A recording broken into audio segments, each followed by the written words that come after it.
Welcome to Talking Jazz. My guest today is Ronan Guilfoyle, great bassist, also leader of the jazz department or jazz professor. Is it Dublin Central University? Do I have that right?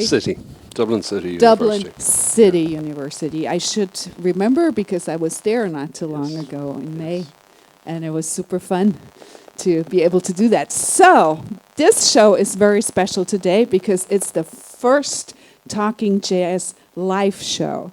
For the last 2 years, I've been doing this, always with a special guest, and we talk about the music, and then we listen to the music. But today, we don't know yet what's going to happen because we'll talk about something, and then we'll play something. And we have live audience here too. Live audience, give us a woo!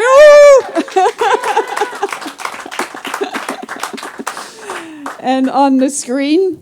So, if you all remember the good old piano jazz shows with Marion McPartlin, right? I have to come up with a theme song, but that's the next step. Yeah, I'll have a fancy one like you, right? Like she had. But it was always about introducing the guest and then Marion going, well, let's play one together, right? So, Ronan, before we start playing together, I think you should give us just a little glimpse of who is Ronan and how did you get to be a jazz bass player? I'm still trying to find out the first question, but don't we all? The second part. I was raised. I'm from Dublin in Ireland, and I grew up in as a child. I was born in the '60s, and I was lucky enough to have a father who was crazy about music and crazy about very specific kind of music. So this was jazz from 1945 onwards and classical music from 1880 onwards, which was very unusual in Ireland of those days, which was quite a conservative country. And so to have, as well as him being into it, he also was very evangelistical about it. So he wanted us to be, aware of that this was important. And, we didn't realize that then, but I realize it now. And so he also put speakers in all the downstairs rooms of the house. So if he was playing a record, you couldn't get away from That's a clever strategy. Shostakovich, Bartók, Prokofiev, Sibelius, Ravel, Debussy, Charles Mingus, Charlie Parker, Miles Davis. And so it was incredibly fortunate to have that education. Now, I didn't realize it as an education. It was just the soundtrack of your childhood. And we were kind of a classic Irish Catholic family of that time. So there were 8 of us, 4 boys, 4 girls. And so that gave him a wide scope of how to, inculcate his ideas into us. So he would play games like, for example, he'd bring, a selective sample, 4 or 5 of us, into the room, and he'd say, he'd make us sit down on the couch, and he'd say, now, and he'd point to each one, he'd go, you're the French horn, you're the clarinet, you're the viola, you're the harp, or whatever. And then you put on a orchestral recording, and the game was that when you heard your instrument, you had to stand up. So, of course, you want to beat your siblings. Of course you do. So you were listening like crazy. So by the time I was 8 or 9, I knew every instrument of the orchestra by sound. I could tell the difference between a cor anglais and an oboe. All that stuff, which was great. And he also put words to solos to get us to sing along with Errol Garner and Miles Davis and Wynton Kelly and all this kind of stuff. So that's how I was a late starter.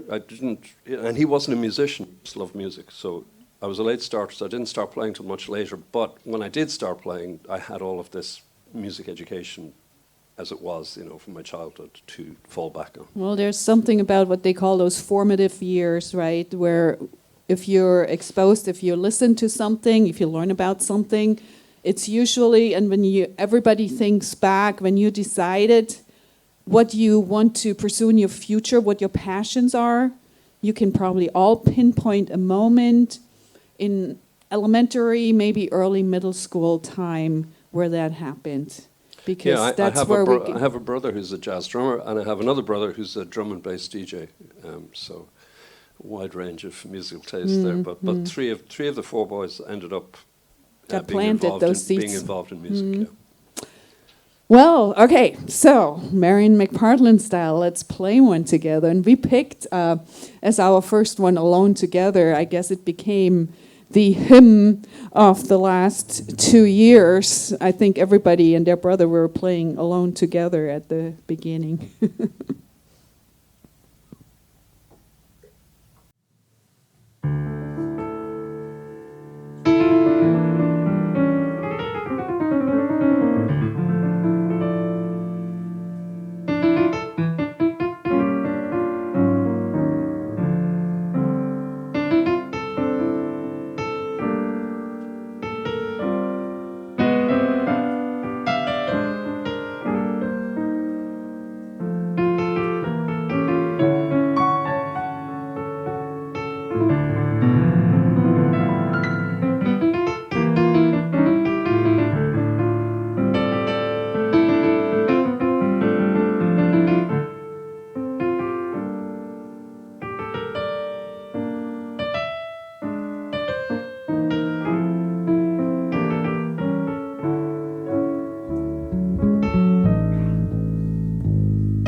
alone together, and we are together finally, and I love that.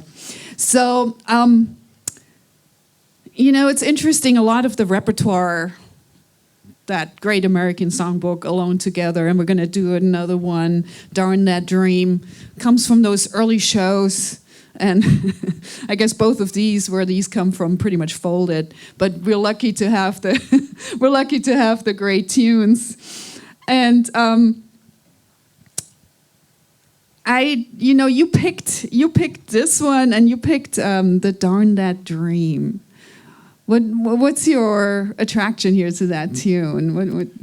Well, it's a great melody. It's an amazing chord progression, and it just moves all over the place. But at the same time, it's tremendously lyrical. It's kind of a pinnacle of the Broadway songwriter's art, Jimmy Van Heusen. The way the chords move is so sophisticated, and at the same time, you realize it's a show tune. You know that he was writing music for a popular show. So it's an extraordinary that these guys at the highest level. I mean, not all Broadway songs are a lot of them are kind of fluff, but the really high level, Cole Porter, Jerome Kern, these guys, they were doing an extraordinary balancing act between writing kind of art music in a way and popular music at the same time. The way they constructed the melodies, the way they go with the chords is such a high level, and I think these are the ones that the jazz musicians continue to play because they have such richness. And I've played this tune for years, long time. And actually, when my mother passed away about 3 years ago, my son is a jazz guitar player. We played this as they took the coffin out of the church. And it was really kind of a perfect song to play. It was really beautiful, and it had the acoustic, and it was just guitar and bass. Just the acoustic in the church was great, So it's a song that I've always loved to play. So that's the reason I chose it. There are a lot of great ballads, of course, Body and Soul, and loads of My Funny Valentine, loads of them. So as it happened, I just picked this one. It's one of my favorite ones to play. Well, I'm glad I asked about that one because that's very, very special meaning to have that as the final farewell for somebody you love. Yeah. Yeah. Well, with that, I don't think we should talk more about that and just darn that dream.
Well, it's the first Talking Jazz live show, and my guest is Ronan Guilfoyle, who you're hearing on bass.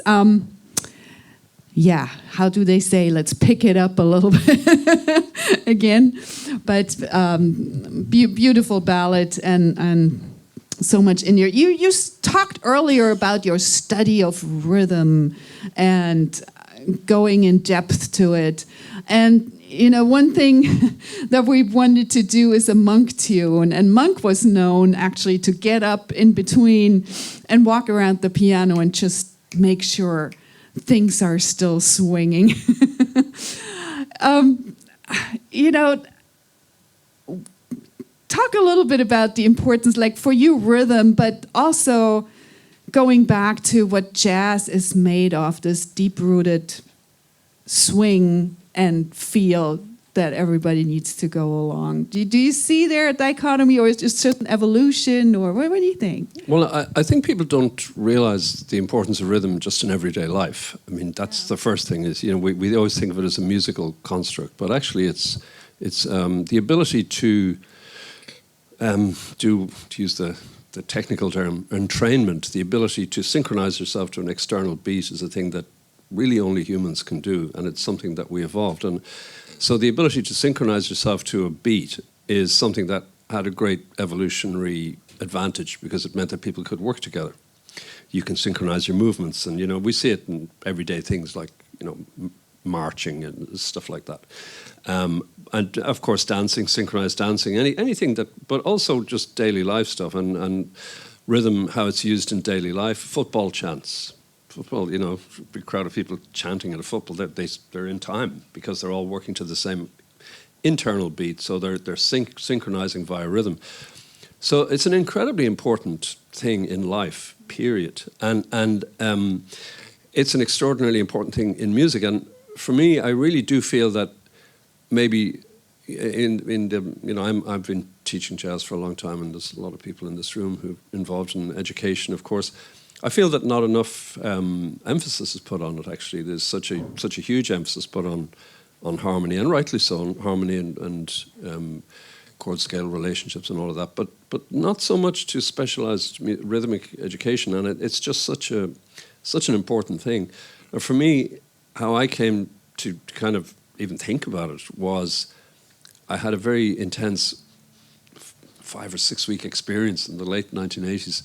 I was playing with Dave Liebman for 2 weeks, and then I went to Lisbon and I was playing with John Abercrombie. And of course, these are giants of the music, so it was very intense 3 weeks with these guys. And then the Lisbon Jazz Festival was on, and I went to see a whole lot of concerts, very wide variety of stuff from, you know, David Murray and Kenny Barron and Oregon were on with Trilok Gurtu, and it was, so the whole thing was extraordinarily intense. And I remember sitting in a darkened, I can remember the actual moment of sitting in a darkened theatre, I think when Kenny Barron was playing his quintet, and thinking, is there anything all of these guys have in common that makes them special? Like, can I say there's one thing they all have in common? And the only thing I could come up with is that each one of them does something that nobody else can do. At least one thing, whatever that is. That may be just a sound, or it may be an approach to something. So it really set me thinking, you know, because at this point I was like 28. I was quite an experienced bass player, and like most bass players, I did a lot of gigs. And I remember thinking on the plane on the way back to Ireland, I remember thinking, what, do I have a thing? Or am I gigs are us? You know, am I, you know, kind of turns up? And I mean, don't get me wrong, I love playing, but do I have something? And so, do I have anything that's kind of mine? And so when I really thought about it, and I did think about it that specifically, what I came up with, if I have anything, where's it going to be? And I realized in a way that it was going to be in rhythm, because it was something that I was very drawn to subconsciously, because I'd never consciously thought about it, and I'd never worked on it because I was good at it. I was terrible at lots of other stuff that I really had to work at, but rhythm was kind of innate. I was innately good at it. And so that's how it started. The whole process of really exploring it was from that moment in that Lisbon theatre. Now, if we talk about Thelonious Monk, this is one of the most rhythmic... I mean, every great jazz musician is a rhythmic virtuoso. That's the first thing. What do I mean by that? I mean the ability to use rhythm in a virtuosic way to express themselves. as part of their expression. So, you know, and you can take any of them, Louis Armstrong, Ella Fitzgerald, Billie Holiday, Thelonious Monk for sure, Charlie Parker. You ever hear he's playing 380 BPM and he's still able to articulate those notes at particular points? That's rhythmic virtuosity. It's not just saxophone technique. Coltrane, Miles Davis, all of these people. And so Monk is an absolute rhythmic virtuoso. I mean, he never plays, if you check him out, I mean, I know you check him out, but one thing I only realized the last 10, 15 years, he never plays anything the same way twice, rhythmically. It's always slightly different. He's just constantly varying what he does rhythmically. And so I've done a lot of stuff, you know, played in bands that just played his music. I've arranged his music. I've just tried to play his music. And I wrote a suite dedication to him on his 100th centenary in 2016. So he's like one of my absolute heroes, and he's also funny. He's very funny. I mean, he's so funny. As a person, he was so funny. I heard a thing recently where a guy was asking a bunch of really, you know, stupid questions to Monk, who apparently eventually fell asleep during the interview. It was that boring. But one of the questions the guy asked him was, "Who's your greatest influence on the piano?" And he said, "Well, I am, obviously." So, and I think that's such a great thing, because of course you're the biggest influence on yourself, you know. So he could come up with these things that were just very simple but brilliant. So I always like to play some of his tunes whenever the opportunity arises. And this one, of course, I picked in Walk Bud is dedicated to Bud Powell, which is a guy who really did admire, and they were Mutual Admiration Society. They played very differently, but just goes to show you that I think the wonderful thing about Monk and Bud Powell is it just shows you the variety of expression that is accepted in jazz, which is one of its great strengths, you know, the ability to accept many different viewpoints of playing the same instrument at the same time. These guys are contemporaries, you know, so I think that's you know, one of the great things about jazz is how much is accepted by, you know, you can, you know, if you can make it work, they accept you. Right. And he was sort of a patron to Bud Powell. He got him out of a lot of trouble and took care of him, and yeah. It was a very special relationship that the two had. But yeah, I love this idea of jazz being an accepting music. And I think that's what drew me to it, that you can come in and you can enjoy the moment and be part of it and create something that is you and not somebody else's that you're supposed to do. Well, let's walk in and meet Bud.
and that's part of jazz too. You shouldn't like take this all too seriously either. It's about having fun, Sometimes I watch groups and they're like, oh, hunched over and they're trying so hard to be artsy, and I'm going, just have some fun every so often. Remember, Kenny Werner said a great thing once. He said, I don't want to play like Thelonious Monk. I want to feel like the way he felt when he played, which is such a great saying, because when you watch Monk playing, he's into it 100%, and Right. absolutely 100%. Right. Every right, time. Right. And I have to get the hat and walk around the piano, make sure everything's everything is swinging. But on the other hand, yes, it's an expression. We've been playing tunes so far, tunes from the Great American Songbook, tunes from great composers. Of course, you're great composers, but I did see that you have an upcoming event with two of the greatest improvisers out there, right? Tell us about that event in Leipzig, Des. Oh, yeah. I'm doing a concert with great guitar player Christy Doran from Switzerland, born in Ireland, actually. Name like Christy Doran. But it's funny with Christy, he left Ireland when he was 12, but when I'm hanging out with him, the accent gradually comes back. You should start talking to him. I didn't know that about him, actually. Oh, yeah. He's the most Irish-looking guy I've ever seen. I mean, he really is. But of course, he's lived in Lucerne most of his life. And then Jerry Hemingway, incredible improvising drummer. And I played with Christy a lot, and I've played with Jerry quite a bit. But we just did one gig before 2015, a completely improvised gig. And I remember... Christy had like 15 pedals, and Jerry had the contents of a hardware store on his drums, and I had my bass and 4 strings, and it was like taking a knife to a gunfight. So, it was extraordinary, the sheer amount of sound they had and everything. But it was great. We played 2 sets. We had really a great time, and then we talked about doing it again. We have to do it again, and then when we were going to do it again, the pandemic arose. So this gig is actually has been postponed for 2.5 years. But the guy in Leipzig, fair play to him, he said, I gave the gig. So on March 11th, we're going to do it. So no preparation, just on the stage play. That's it. Yeah. So I actually saw the two of them in Switzerland for the Society of Improvised Music doing that, and it was. It was very special. My husband is a guitarist, and I think after that he got everything by Kirsty that he could ever get. He's unique. I mean, he's completely very unique. Nobody plays the guitar like him or composes like him. He's completely unique. Extraordinary guy. Well, I'm sure this will be a great setting, so I'm sure you're looking forward to that. Absolutely. Yeah. But, talking about improvising, maybe sometimes you should just throw the tunes out and take the moment. We're in the Jam Music Lab. We're in Vienna. We have some great listeners there, and I don't know how that sounds like. Let's see. I sure don't.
Still think, well, this is super fun. All right, Talking Jazz Live it is, and my guest is Ronan Guilfoyle on the bass. And we have a few minutes left and probably time for one last tune, which is going to be one of yours. But I want to make this Talking Jazz Live show extra special and see if anybody from our great audience has a question for Ronan or wants to ask us something, as we have done all day. Anybody daring?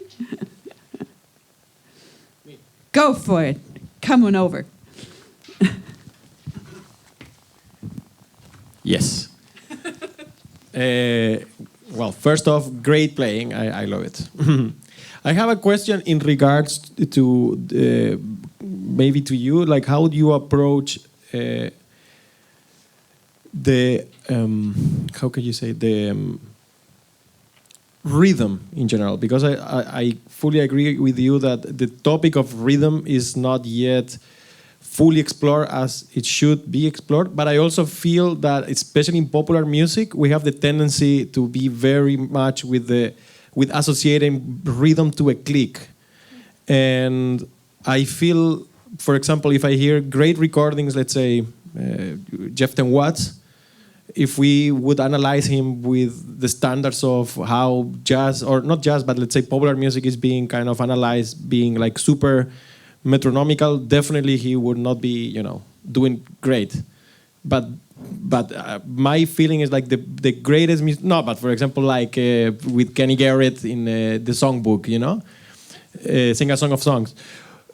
But it swings incredibly, and for me, they play with time and with rhythm as a dimension, and I feel that this is not really well explored. It's like rhythm should be kind of very metronomical, and the kind of the pulling and the pushing is not really explored. So I'm wondering, how do you, if you teach that, and how are your approaches to teaching and also to studying that? Thanks. I'm not sure how much I would have to answer that, but I'll give it a very brief thing. I do think of first of all, that I do think there are two ways you can understand rhythm, and there are two things that you need to understand rhythm. One is division of space, so it's a distance. This is metronomical time, basically, so time with a pulse, in other words, a pulse that repeats in the same way. So if I imagine that what I'm doing there is that there's a distance between them, and it's a chronological difference. It's time. It's the passing of time. And so the space, what we do, how we subdivide that space will create a huge amount of stuff, right? So if I'm playing now you could write that out and you could look at it, but you could see how I'm dividing the space. If I was going gu ga do da, it's a different way. So the whole thing of groove, feel, and how things are, behind the beat, in front of the beat, all of that is dependent upon that, how you subdivide that, your feel. This is within playing in pulse. The other, so you can understand rhythm according to those principles. So much of rhythm is about the division of space, the distance between fixed points, which you can think of as being a pulse, maybe, not meter or anything like that. Because meter is just you're saying it's 4 pulses or 4 of those spaces or whatever way you want to think of it. So that's the way I think about that. And the other one is relationships. As soon as you have more than that going on, you've got a relationship. So another thing happening is relationships. So even if I go,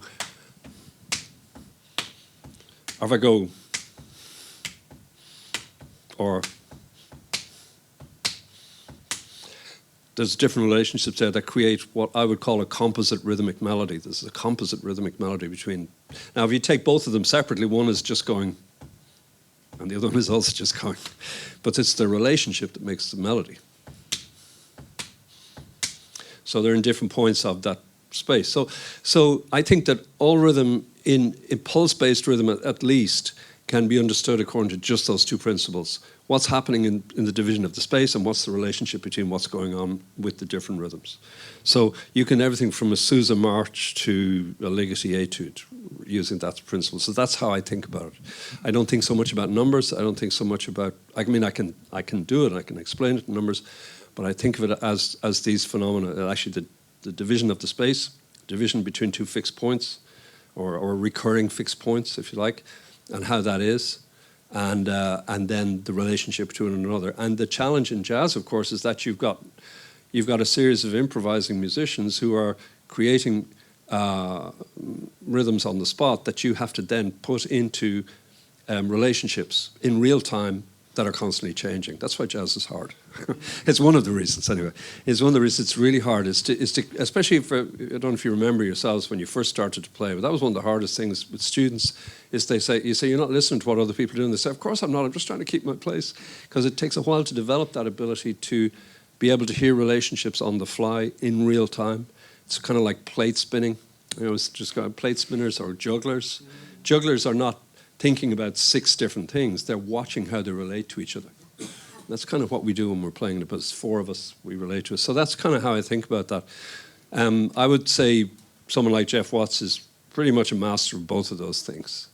Now, if you say, is it not measured against a machine? It's not perfect. Well, who wants to be measured against a machine anyway, especially in music? You could say the same about pitch. It wasn't exactly 440.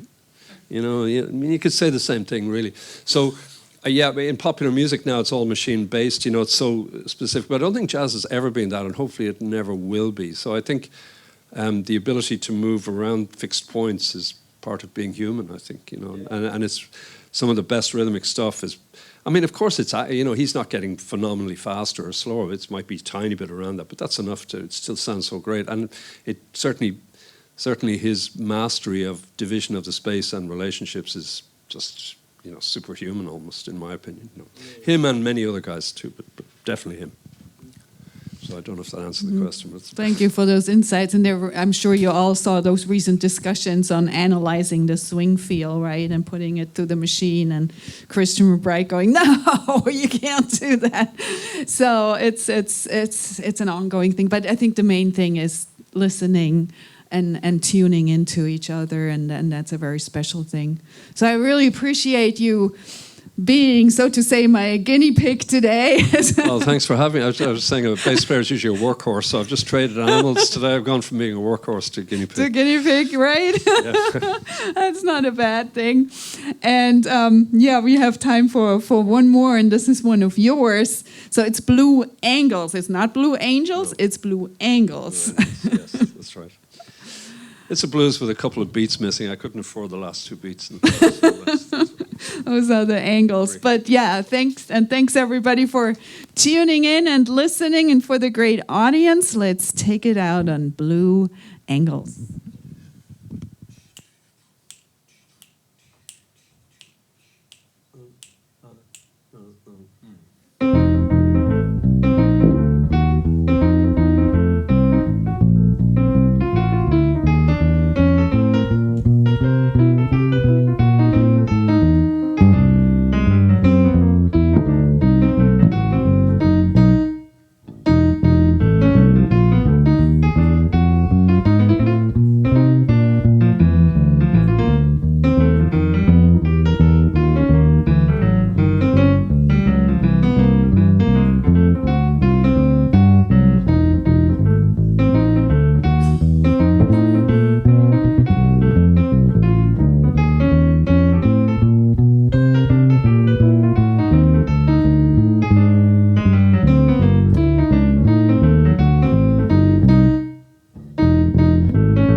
Ronan Guilfoyle, Talking Jazz Live. Thank you for listening.